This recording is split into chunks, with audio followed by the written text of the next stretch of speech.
Module 1. Understanding your personal EQ, the foundation of success. Let's dive deeper into understanding emotions themselves. When we talk about emotions, we're referring to complex reactions created in our brain that help us interpret specific situations. These feelings guide how we respond to events and influence the actions we take. Think about this for a moment. Emotions feel incredibly real to us, as real as the equipment in a cement factory or the products on the shelves of a biscuit manufacturing facility. And here's something fascinating. In the exact same situation, you might feel something completely different from your colleague standing right next to you.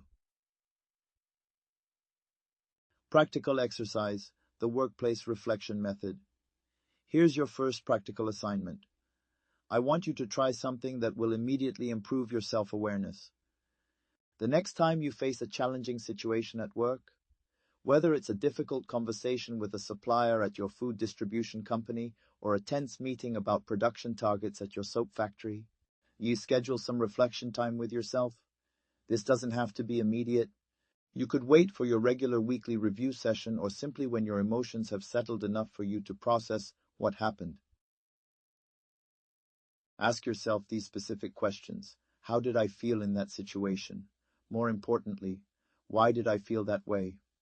Was there a particular person or specific circumstance that triggered my response? Did I respond in my usual manner, or was something different about this situation? Can I identify any patterns emerging in my reactions? I encourage you to write these reflections in a journal. Think of it as your personal EQ development log. Module 2. Managing your mindset, controlling the mental noise. Right now, as I'm speaking to you, your brain is processing an incredible amount of information. You might have emails, notifications popping up, conversations happening around you, the air conditioning running, or machinery operating in the background if you're in a manufacturing facility. Your brain is also processing physical information. Are you comfortable in your chair? Is the room too warm or too cold? Are you standing or sitting? Plus, you probably have dozens of thoughts running through your mind. Here's the remarkable thing. Your brain processes all of this information simultaneously. It may not seem overwhelming because you're used to it, but your brain is working incredibly hard. So we rely on what psychologists call cognitive shortcuts. These help us focus on important information and make quick decisions. But sometimes, and this is crucial to understand, our automatic information processing makes mistakes or becomes, well, a bit lazy. Understanding your emotional triggers.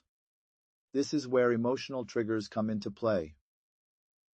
Triggers are specific events or situations that cause you to think and feel in ways that aren't helpful, ways that won't achieve the best outcome for you. These triggers could include specific situations like being late for a meeting with your insurance company clients, or presenting quarterly results to the board of directors at your university. They could also involve specific people. Maybe you feel inadequate around a particular colleague, or thinking about a certain family member makes you angry. Step-by-step trigger analysis exercise. Here's what I want you to do over the next week. Step 1. Review the past 6 months. Think about challenges you've faced recently. Look for emotional patterns, thoughts that have appeared repeatedly. You're being a detective here, analyzing your own evidence. Step 2. Identify response patterns. Take this analysis further. Are there ways your emotions or thinking patterns hijack your responses to situations? In my coaching experience, I often find the same triggers appear again and again. Maybe you become angry, or you withdraw into yourself, or you become defiant or stressed. Whatever it is for you, you probably already know that your typical response doesn't lead to the best outcome. Step 3. Document your findings. Create a simple trigger log with 3 columns: situation, person, my emotional response, alternative response. I could try. Building awareness about your triggers is fundamental to developing stronger self-awareness. Module 3. Finding your flow, the secret to peak performance. Now, let me share something that might change how you think about work entirely. You don't have to completely transform your thinking or behavior to develop emotional intelligence.